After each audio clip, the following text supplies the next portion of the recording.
যারা পরের হক মেরে খায় তাদের ইবাদত কতটুকু কবুল হবে এই বিষয়ে পরের হক যদি কেউ মেরে খায় আর এই লোক ইবাদত বন্দেগী করে, ইবাদত বন্দেগীতে তার আমল নামা কিন্তু বাড়তে থাকবে। কোরআন হাদিসে কোথাও নাই যে পরের হক মানলে তার ইবাদত আমল নামা যুক্ত হবে না, এরকম কথা কোথাও নাই। আগে ঘুষটা খায়, আবার ঘুষ খায়, ঘুষের টাকা মসজিদে যায় নামাজ পড়ে, আবার তগই হুনায় আপনি স্বর্গে চইলা যাইবেন, খালি মসজিদে দান করেন, মাদ্রাসা এতিমখানায় দেন, নামাজের কাম নামাজে করব, পাপের কাম পাপে করব। কতটি বক্তা বাইরে স্যার আবার এমনি ব্যালেন্স করে যে আপনি যাহাই করেন, যে বড় পাপ করেন কোনো অসুবিধা না, আপনি নামাজটা ঠিক রাখেন। এমনি কয় এই দান্দাবাজের বাচ্চা, কে কইলো তোমার এই কথা যে তুমি যা মঞ্চে তাই করো, কোনো অসুবিধা নাই, কিন্তু নামাজ ঠিক রাখেন।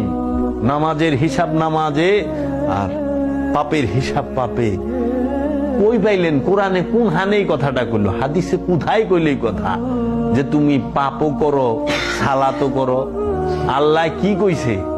লা তাকরাবুস সালাত ওয়া আনতুম সুকারা, খবরদার সালাতের ধারের কাছেও না নেশাগ্রস্ত অবস্থায়। কয় মৌলবীরা, কিন্তু সুকারা শব্দের অর্থ হলো মোহগ্রস্ত অবস্থায়।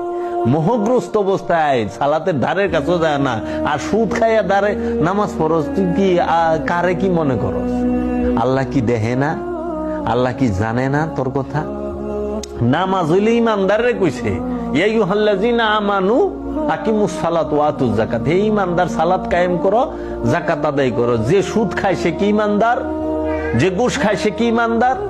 পৃথিবীতে কোন আলেম, কোন মুফাসসির, কোন মুহাদ্দিস কি ওর ক্ষমতা আছে যে সে প্রমাণ করে দিব যে সুদ খাওয়ার পরে সেই ইমানদার থাকে, ঘুষ খাওয়ার পরে সেই ইমানদার থাকে, কিংবা ঘুষ খাইলেও সে ইমানদারের খাতায় আসে, অন্যের হক মাইরা খাইলে ইমানদারের খাতায় আসে, অন্যের সম্পদ মাইরা খাইলে ইমানদারের খাতায় আসে, অন্যের আত্মীয় স্বজনের হক মাইরা খাইলে ইমানদারের খাতায় আসে?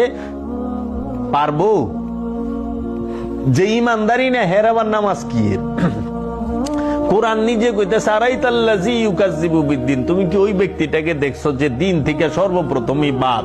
সে কে? ফাযালিকাল্লাযী ইয়াদউল ইয়াতীম, যে এতিমের হক মাইরা খাইলো, যে এতিমের সম্পদ মাইরা খায়, সে দিন থেকেই বাদ। যে দিন থেকেই বাদ, এর আবার কিসের নামাজ রোজা হজ যাকাত?